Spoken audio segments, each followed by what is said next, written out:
everything else. It's the journey that you're taking on the way.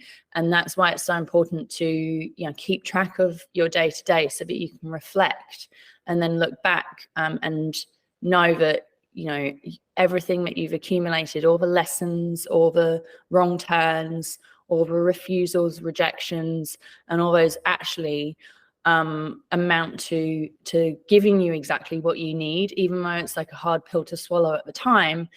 Eventually things come full circle, and it's a way to be able to measure and look back on that.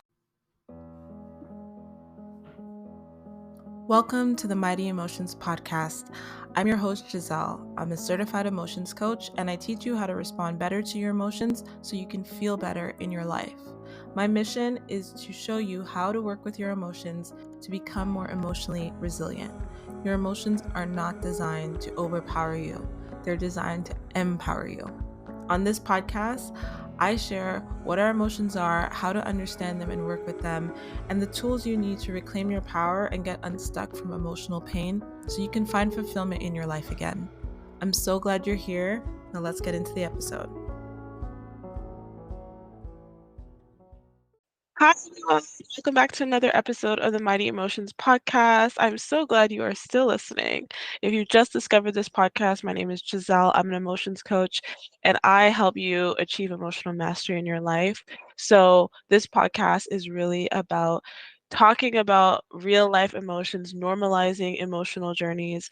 And today I have an amazing guest, which is a beautiful soul, Lucie Dawson, who is the founder and creator of TEMPLA, which is currently available in the App Store. It's a visualization app, and it is in its infancy, but it is being built. It's going to have vision boarding and visualization exercises and so much more coming. So I'll let Lucie kind of intro herself in a second, but I just wanted to have this conversation because I know how diligently she's been working on this and how much kind of hurdles have been overcome, and the resilience and the tenacity of her and the people involved with bringing this to life. So I thought it would be really good for us to talk about what the emotions are on this journey of bringing something big into the world.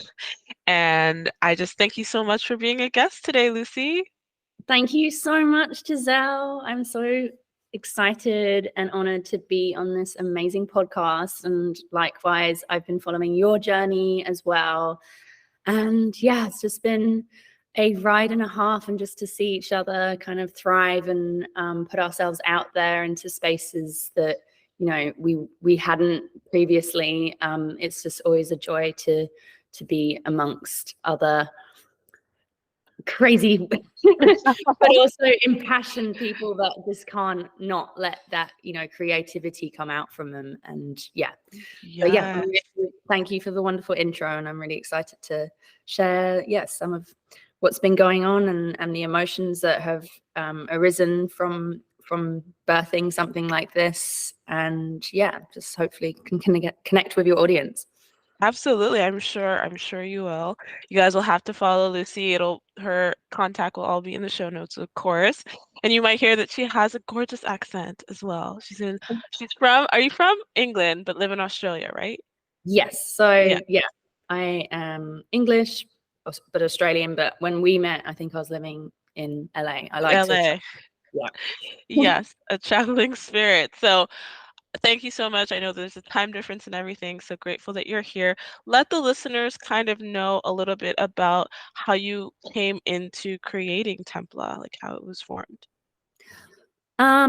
Excuse me. So I was a chef for many, many years, for around nearly 20 years now. And Wow, I was around 35 years old after a big breakup, a kind of shift in my just what I wanted to be, who I wanted to express, and knowing that I was like, I'm not sure if I want to be a chef for the rest of my life. So I just started my own private chefing business. And I don't know if anyone can relate, but I'd kind of built something and the goalpost suddenly moved. So I was like, had built this website as a chef and like got everything all sorted. I was making pretty good money. I had great clients. doing private chefing, you know, flying all around the world on boats and cooking for, you know, ritzy glitzy clients and whatnot. But I just had this emptiness, and I was like, is this it? Is this what I was working towards all the time? And then I had this kind of existential crisis in 2018 where I was like, well, if this is not it, then what is? And I feel like that's kind of a common thread, you know, with a lot of people when they get to a certain state of success, they start to kind of delve deeper into, okay, well, this isn't fulfilling something within my soul. Maybe this is not my purpose. And maybe, you know, like a lot of our career moves, it's a stepping stone onto something different. So at that point, I had enough kind of spiritual awareness to know that perhaps it was time for me to kind of look within. So I actually went through that period. I went through a really deep healing journey. I went to the Amazon and I did ayahuasca, and ayahuasca was very adamant in telling me to learn how to meditate. So when I came back from that big trip in Peru, I was like, okay, meditation. I've not really connected in that way before. And like me, you know, I like to live my extremes. I would go and try a psychedelic, you know, medicine in the depths of Amazon before actually just sitting down on my couch at home and how to meditate. I mean, come on, it's kind of the wrong way around, but there you go. But I then, you know, through that connection to myself and actually learning to sit with myself, I just became really enamored with meditation. I got really into the work of Dr. Joe Dispenza. His work really lit me up. I kind of read all of his books in a very short amount of time and started putting his meditations and practices in action.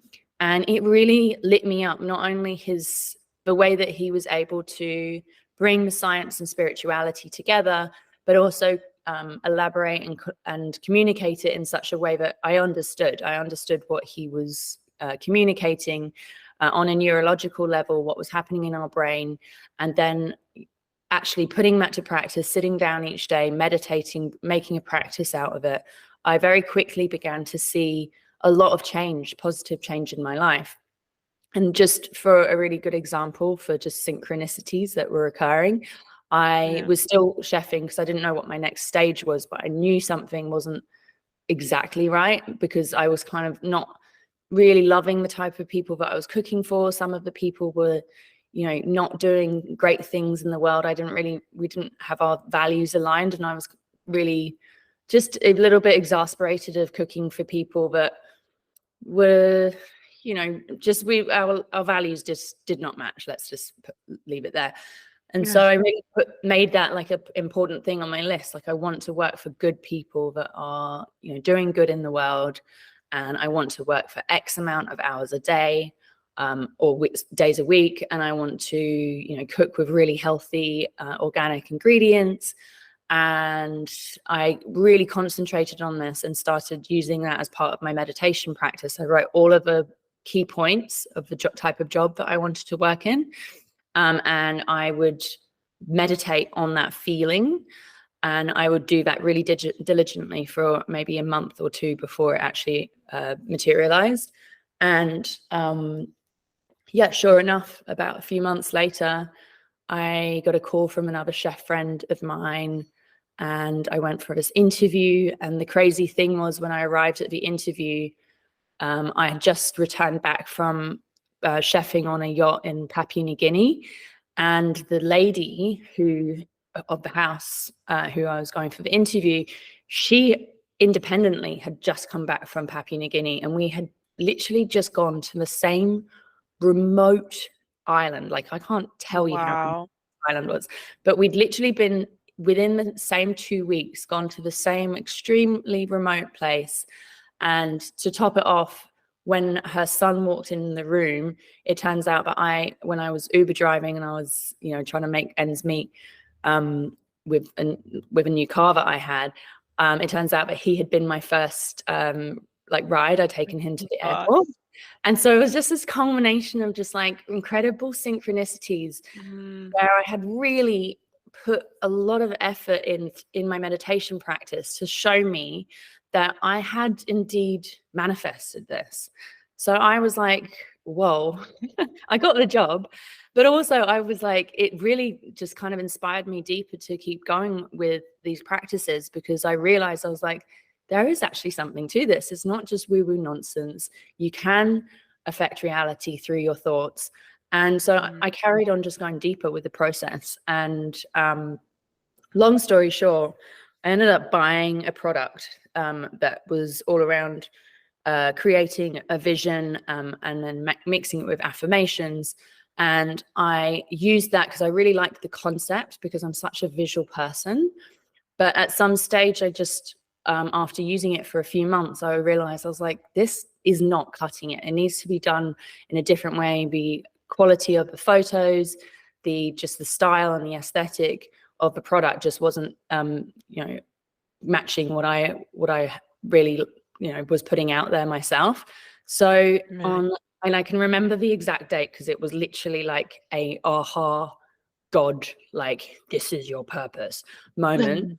And it was the 11th of February 2019, and I had got up from my early morning meditation. I just watched this montage with affirmations to kind of prime my consciousness before going into this practice that I was using. And I just got tingles all over, and it was just like, oh my God, this is what I'm going to do. I'm going to do this. And it was like, there was literally no doubt in my mind. It was like a new direction. It was like someone put a new GPS address in my kind of soul's like programming. And I just knew from that day onwards that that was what I was here for.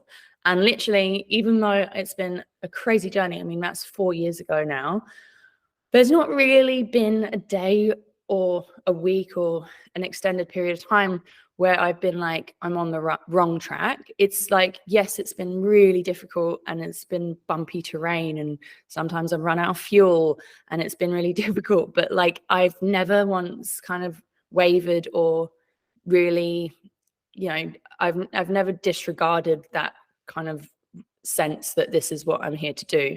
So yeah, long story short, that's where this idea came from.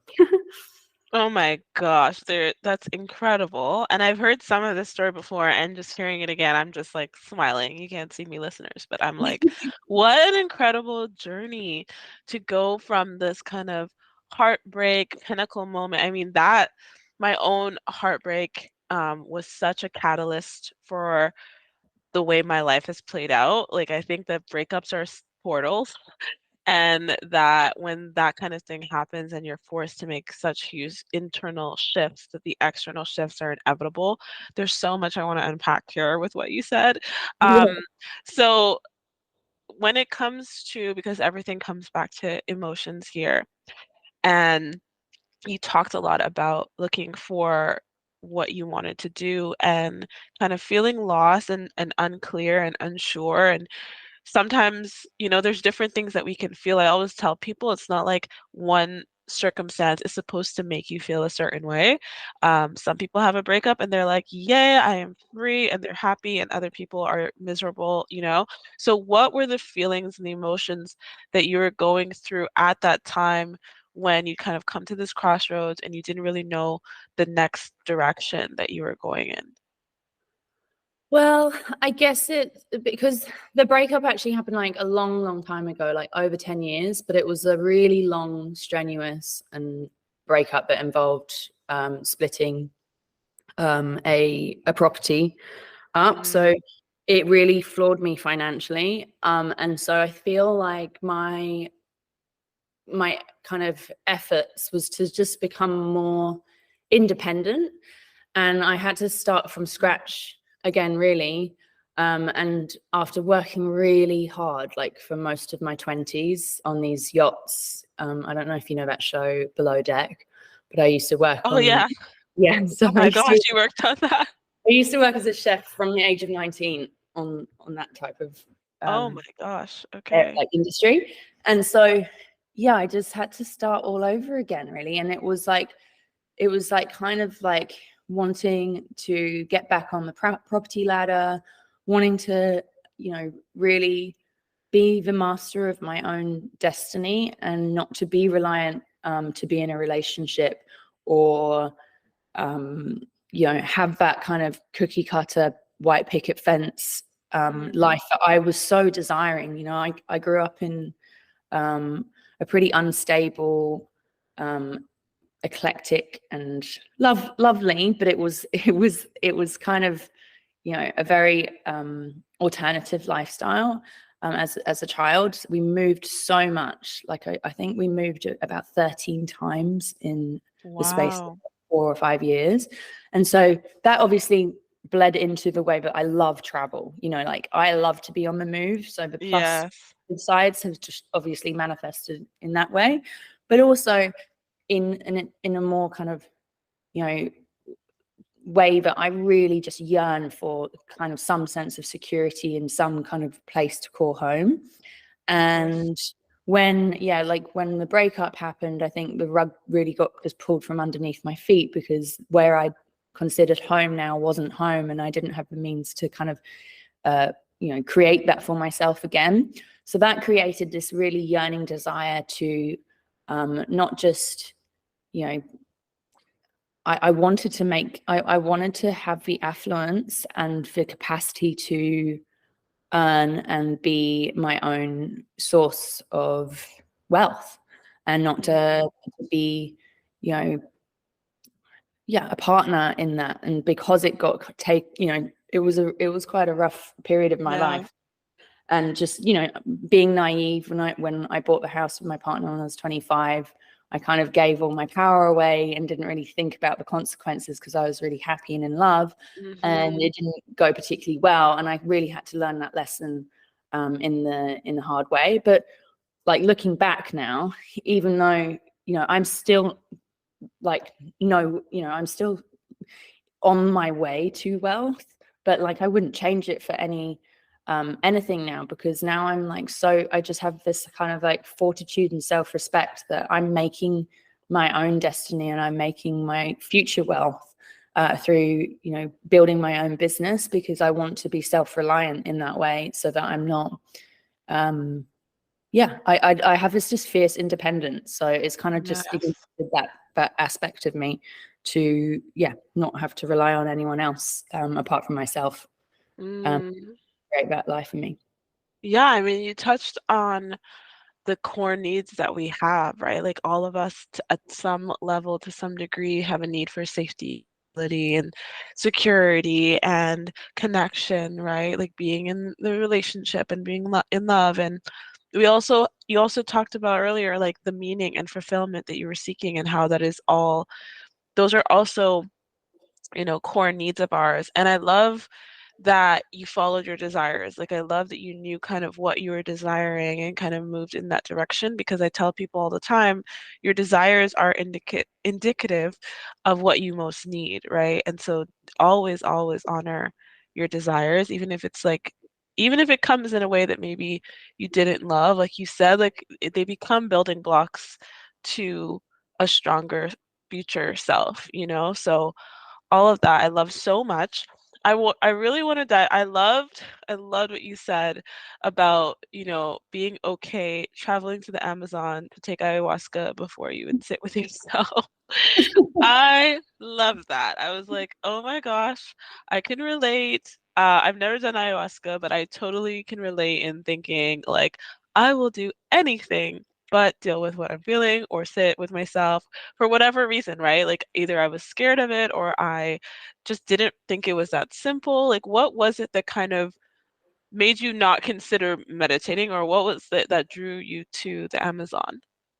Well, the meditating part, I did try, but I was just like torture. It was like ants in my pants, and it was really hard. I did give it a go, but it just never landed. Like I just did not have a connection to myself.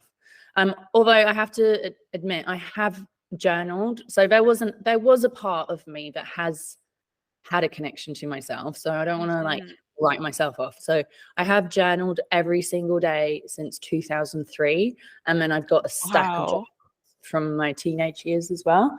So there was a part of me that was like yearning to have Connect. this connection, but I just didn't know how to channel it. And I guess my soul was just like, you know, we also, that era, we weren't as mindful either. So Mhm. it wasn't Yeah. as like, you know, readily available. And I guess, you know, I had always kind of considered myself a little bit spiritual, very curious. Like I was really open to everything.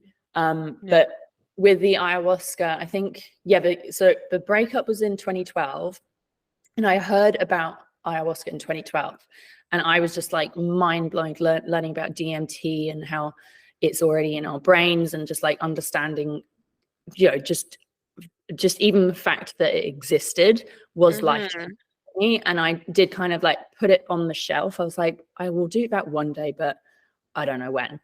And obviously that took 6 years to kind of percolate, for it to come about. And I actually, at the time, I didn't know anyone personally that had done it, apart from one person, who I met in Bali. And when it was like really coming, like, I think it just became a bit more mainstream on certain Mainstream. podcasts. So Yeah. I like went down the rabbit hole with different podcasts and started really listening to like an array of different people, and it was really sparking a lot of curiosity. And I think at that time I'd gone through a few other heartbreaks, and I was like making this a similar, like, I was just like, okay, Lucy, that's the Mhm. person's not the issue, it's you. And I had to kind of like take a little bit of a, you know, humility pill to realize, I was like, I'm just creating the same patterns. So what is this? And I had to like really look at myself in the mirror and go, well, it's not like, I want to step out of this victim mentality. I don't want to be that, oh, you know, this person did this to me, they're the bad guy, I'm, you know, I'm the victim. And I was like, no, I don't even want, like, that's not it anymore. Clearly, like, I'm perpetrating the same problems in different relationships, therefore I need to like look really deeper into this. And just knowing what I'd read, through Dr. Joe, oh, sorry, that hadn't happened yet. When I was really going down this rabbit hole, I read a really amazing book. And if any of your listeners haven't read this, I really recommend it. It's by Gabor Mate, and Oh, it's yeah. called When the Body Says No. Because in 2017, I got this really crazy viral, it was a mosquito-borne, I Oh, guess like a it's called illness. Ross River fever. It's kind of like dengue, but Malaria. Okay. similar. Yeah, I was like in bed. I couldn't really function for about 3 months. And so I was bedbound for about 3 months, and I couldn't Oh my walk God. for 3 weeks. And it really shook me, obviously. And so during that time, at that point in my development, I already understood what, you know, why. I was like, well, why have I manifested this? Like, what's going on? What's actually underneath this illness to kind of stop me? And I'm such a doer. It really was so frustrating to Yeah, to have just to have to rest. sit and just be like, I've got to like rest. And that's all you can do with these viral diseases, is there's nothing that you can take for it. You have to just really sit and rest. And so I just read a lot of books during that time, and one of them really opened my eyes, which was the When the Body Says No by Gabor Mate. And that really put me, I did a lot of research on him, understood where his healing journey went and took him. And I think that's when the ayahuasca seed was starting to sprout. And I contacted the one friend that I knew that had done it, and she was like, well, if you're interested, I can take you to the shaman that I went to in Peru. And so I was like, okay. And then I have one of my best friends lives in Lima.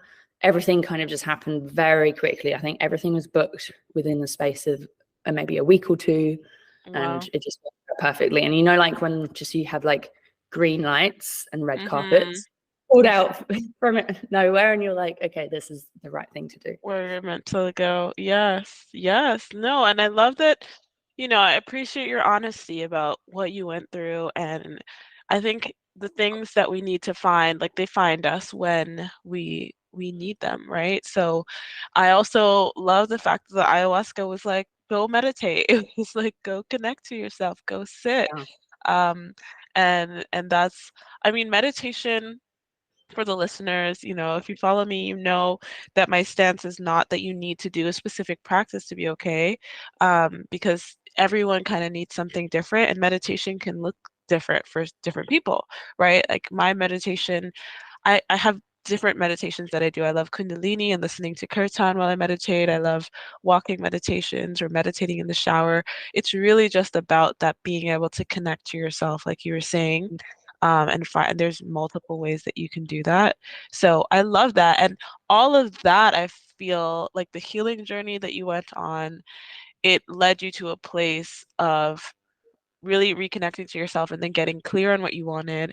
And then, as you mentioned, like reality being affected by our thoughts. But what I heard in what you were saying is more so that it was affected by how you were feeling, like the vibration of the energy in your body as you were visualizing and really feeling yourself have those things that you wanted. Is that accurate to say? Yeah, definitely. And I actually will share this because I was so averted to sitting down with myself. The way that I kind of hacked that resistance was I just started so small. So like each day, because I would try these like 20-minute long guided meditations, and then I would be like, oh my God, I can't do this. Like, this is too much. Like anything distracts me.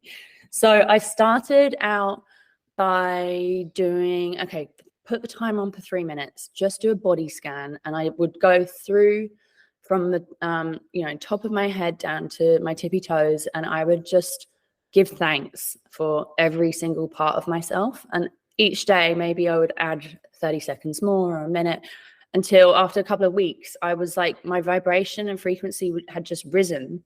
So then I was able to cross the threshold and actually just sit. And then there'll be like moments when I would be able to be like, everything went quiet and the chatter stopped for just like a millisecond. I was like, oh my God, I'm meditating. And I was like, oh, Lucie. Yes. Like, I did it. It worked. But it's like, it's a practice. And it's like just getting to like, just having that me time, even if it's 5, 4, 3 minutes a day at the beginning. It doesn't matter. It's like about you just having that little sacred moment with yourself and creating that connection and relationship to that deeper part of you that then creates that intuition and the visions, and you begin to trust yourself more. And, it keeps growing and growing from there. It's like a little snowflake that eventually becomes like a snowball. And then like, as it progresses, you become way more connected with yourself, with the world around you, your relationships, what guides you, what feels good. You become more in tune with your emotions, 100%. So yeah, it really just kind of became more and more like habit and more normal for myself to be able to sit in meditation. And then, like I said, I could start to see some really huge changes that were, night and day to how it had been before. Yeah, and could you just share like a one or two of what the biggest kind of changes were on maybe an emotional level or just overall how you kind of felt internally? Well, at the beginning of my meditation practice, like I said, some big synchronicities were coming through. And that's when I realized, this type of law of attraction and manifesting, I was like, there is definitely something in it. Like it started things started shifting. Like I got better jobs. The things that I was writing down in my journals were actually materializing. And that just like propelled me and convinced me more and more that this was the path that I needed to take. I ended up doing a Vipassana 10-day silent retreat in Thailand in April 2019. Wow. So that was you went from not sitting with yourself to a full 10-day silent retreat. That's incredible. Meditating 14 hours a day. And yeah, that's on another level. And had some really intense, interesting situations there. And it's just like really opening yourself up to consciousness and what that is and how that entails with, you know, how we interact with the world, with each other. Everything is connected, and it is mind-blowing to know that we are all of us are connected on some shape or form through everything. So it's a really wild journey to keep delving into, and I'm still a fledgling in it, and I'll never give up on discovering more and more of how consciousness works, because it's just something that really fascinates me. It's so beautiful. And I say that all the time, you know, in the work that I do with emotional regulation and emotional development and self-development, it's so much of being able to hear your own inner wisdom, right? Which we all have access to, but we need to get slow and quiet enough to hear it because it really whispers. It's really subtle, you know, and Yeah. there's so much mental chatter because there's so much that we consume on a daily basis. And it's hard to get clear and get focused, which I feel like, just tying everything together, TEMPLA is a way for people to get focused, right? Like the app itself, as a visualization app, it really kind of allows people to get clear on what they want to manifest. And I would love if you could kind of tell the listeners more about that. Yeah, sure. So yeah, my love of journaling and tracking my progress throughout the years has kind of bled into the design of TEMPLA. And I really believe, you know, like, you're obviously like hugely passionate about this, but you know, we are not our emotions, but they tend to, you know, No, we are take not. us on a roller coaster every day. So I wanted TEMPLA to have that aspect, so that we're you know, logging our progress and keeping track of our patterns, because inevitably they come and go.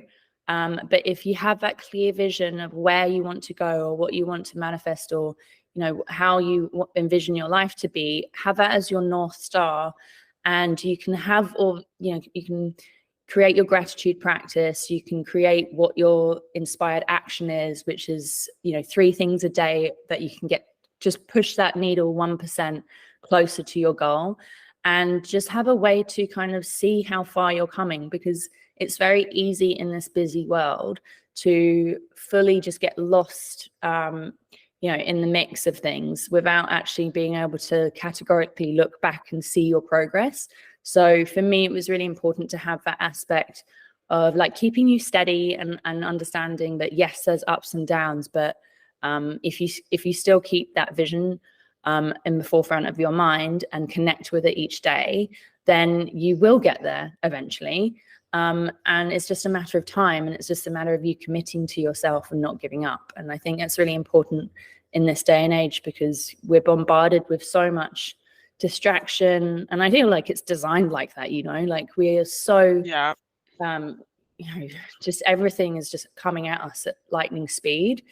And I just feel like it's, you know, we just need to have that kind of constant connection in some shape or form, whether it's a meditation practice, exercise, or you know, just even connecting to yourself through your creative outlets. It just gives you a way to really look back on your progress in some shape or form. And yeah, TEMPLA is born out of my desire to kind of share that, because it's helped me so much in my journey. Yes, I mean, business is service. So thank you for creating this and staying on the path, even when, you know, there have been these challenging moments, and there will continue to be. And when you talk about having the vision as your North Star, I love that so much, because when we struggle with motivation, it's really, motivation is either we're moving away from something or we're moving towards something. And having that North Star saying, I actually know what I'm moving toward, I feel like Mm, it can't happen without us connecting to ourselves. Like, how can we really know until we listen to that quiet thing within us that lets us know what we really want, and then have the, you know, courage to go toward it? Because I'm sure that even on your journey of manifesting, there have been emotional blocks, let's say. It's really common for people on a manifestation journey to like want something, but to be afraid to want it, or to not really think it's gonna get come to them, or whatever the case may be, because of past things. Would you, I mean, I know that that's been my experience with yeah, manifesting. yeah, Yeah, yeah. So I it's really like, relate to that. pardon?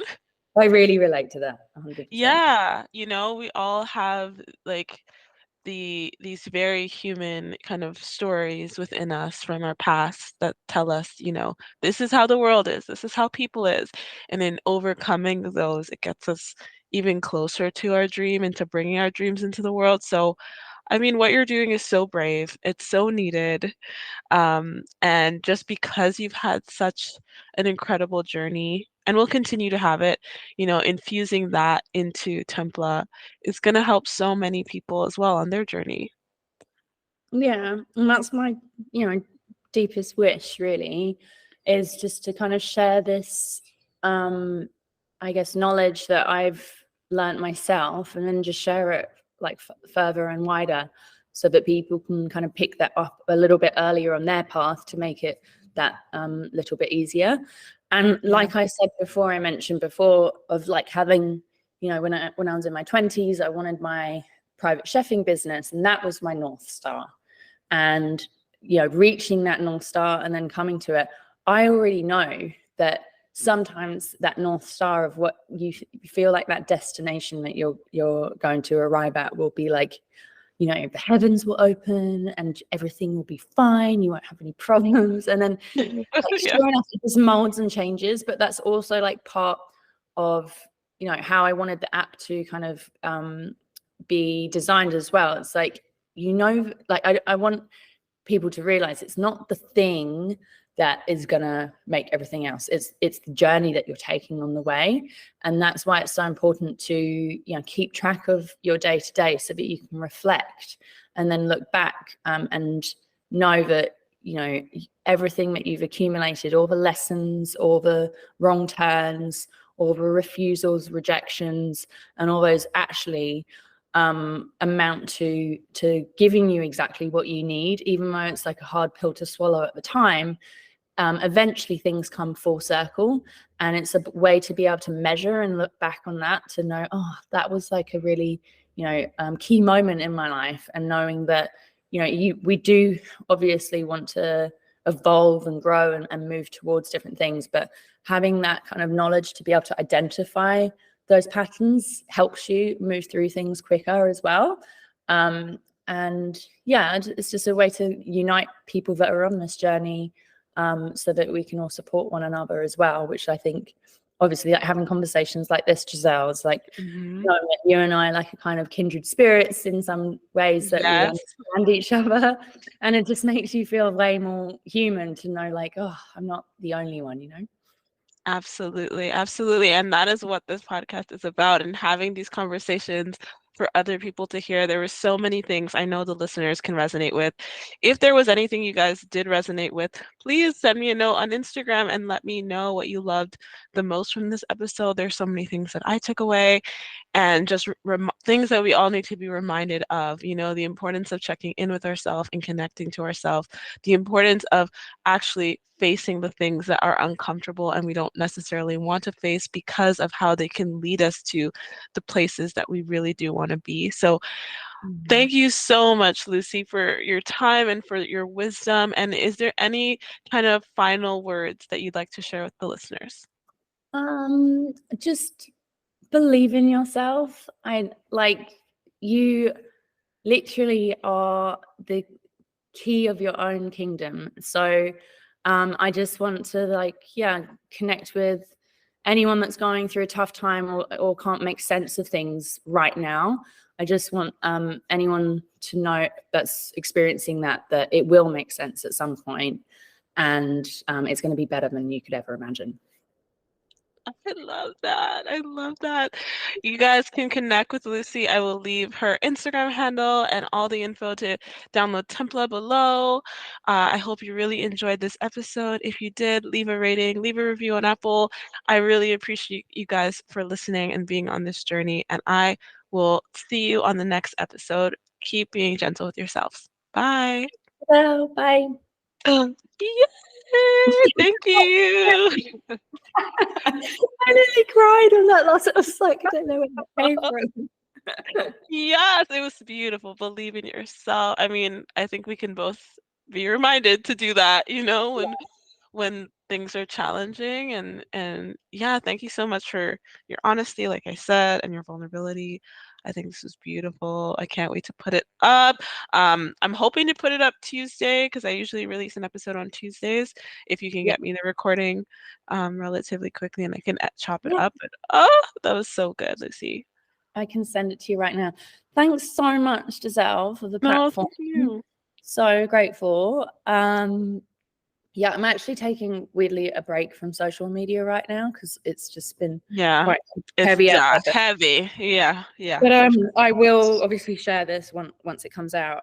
But yeah, I'm really grateful for the platform and just like love what you're doing. And yeah, just so grateful for our connection. Yes, me too. And I agree, we are a kindred spirit. I'm so glad we met through that Boss Babe network or whatever, random, and we've been Yeah. able to stay connected. So yes, Yeah. absolutely. Send me like the links to TEMPLA in the App Store and Yeah. like all that stuff so I can put it in the show notes as well.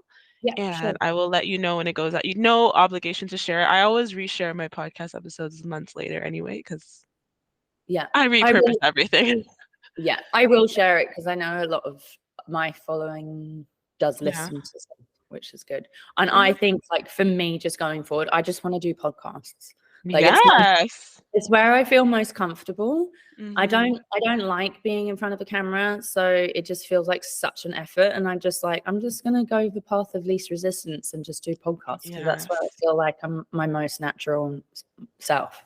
I know. I'm the same. I go live on Instagram. Like, I don't mind going live on Instagram. I haven't in a while, but I love my podcast. And everyone's like, your podcast should be a video. It should be on YouTube. And I'm like, I like the fact that like when Spirit is like, you need to deliver this message now, and I'm like in my pajamas, I can just open my Exactly. laptop and, channel it. I'm like, Yeah. I don't want to put on makeup and do my hair and all that. Yeah. Like, yeah. So I relate, and I hope to hear you on more podcasts. Yay. All right, darling. Have All a right. beautiful evening, and I'll You send that to you right now. too. Thank Okay. you. Bye. Bye.